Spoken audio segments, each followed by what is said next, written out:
Let Senator De La Rosa speak first. Go ahead. We have a very sad experience, Mr. President.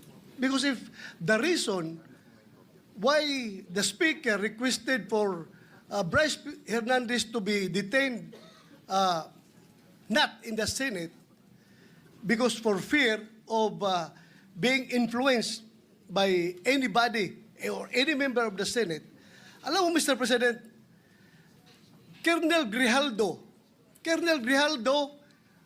nag-testify dito sa ating committee about the wrongdoings of the members of the Quadcom. Nagsumbong siya dito, Mr. President. And after he read his statement, sabi niya sa amin, Sir, can I be protected by the Senate? Dahil alam kong pinag-initan ako ngayon ng House.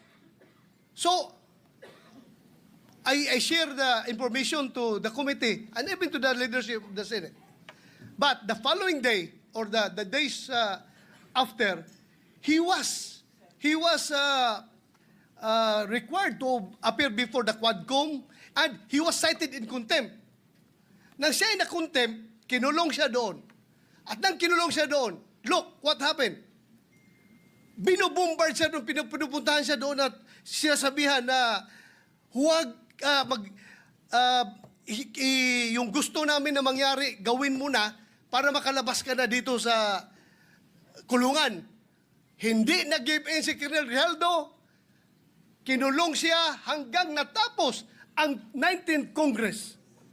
So, Mr. President, sila ay takot sa kanilang ginagawa mismo. Hindi po yan gagawain ng Senado na mag-impluensya ng resource person. Never pa nangyari yan na mayroong pumunta doon sa baba, tinakot yung nakakulong, cited in contempt na resource person. Gawain nila yan sa House of Representatives. Ginawa nila kay Colonel Grijaldo. Kaya huwag tayong basta-basta bumigay sa kanila dahil we should be independent from them, Mr. President. Hindi natin sila dapat sundin kung anong kagustuhan nila. We have to stand on our own. Thank you, Mr. President.